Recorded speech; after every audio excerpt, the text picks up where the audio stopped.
Surface area and volume को आज हम पढ़ेंगे। सरफेस एरिया वॉल्यूम का पहले हमने बचपन में ही बहुत सारे बकचोदी कर चुके होंगे, जैसे कि 2D शेप्स के बारे में हमने पढ़ा होगा।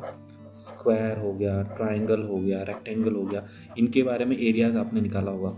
अब हम क्लास 10th में आ गए हैं तो 2D पे जाएंगे नहीं, अब हम 3D पे जाएंगे। 3D के अंदर क्या होता है, सरफेस एरिया और वॉल्यूम तीनों चीज़ें निकालनी। अब किसी चीज़ की सरफेस एरिया अगर हमें निकालना है तो इसमें दो तरह के सरफेस एरिया होते हैं। एक होता है विथ ढक्कन एंड दूसरा होता है विदाउट ढक्कन यानी नो ढक्कन। अब ढक्कन का मतलब क्या है और विथ ढक्कन का मतलब क्या हुआ? जैसे कि अगर मान लो कोई एक बॉक्स है, ठीक है।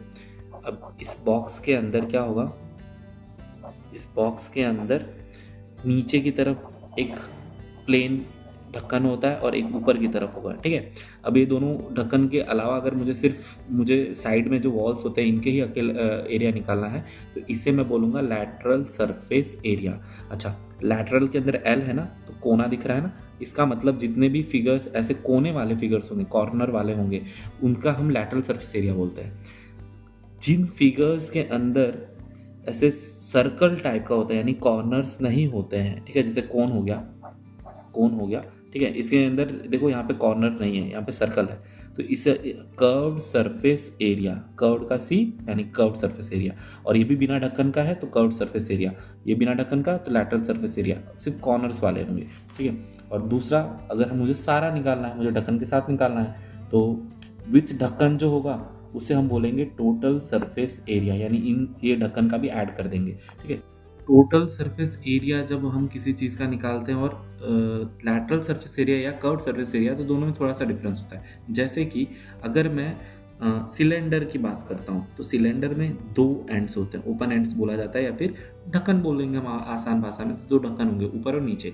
अब ये दोनों ढक्कन जो है सर्कल के फॉर्म में होंगे। तो अगर मैं इस दोनों ढक्कन यानी सर्कल्स का ही, मैंने बचपन में जो हमने पढ़ा था 2D शेप्स के अंदर, तो उसके अंदर अगर सर्कल का ही हम एरिया निकालें तो पाई आर स्क्वायर, इसका भी हो जाएगा पाई आर स्क्वायर। और ये सिलेंडर है तो सिलेंडर का हमारे पास होता है 2 पाई आर एच, ठीक है, ये इसका एरिया होगा।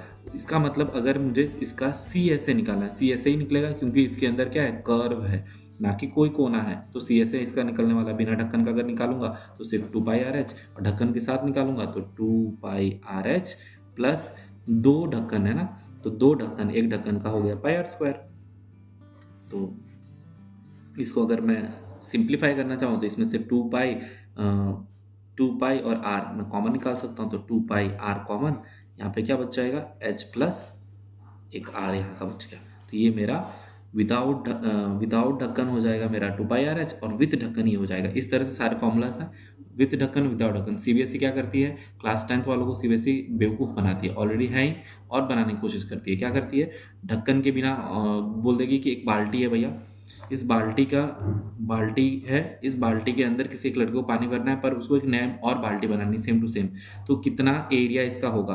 तो अब क्या करेंगे, बाल्टी के अंदर एक ही नीचे ढक्कन होता है, ऊपर ढक्कन होता नहीं है, तो हम सबसे पहले इस सिलेंडर का क्या करेंगे, हम एरिया पता लगाएंगे, यानी 2 पाई आर एच, और एक ढक्कन है तो प्लस पाई आर स्क्वायर। ऐसे करके हम उनको सबक सिखा सकते हैं।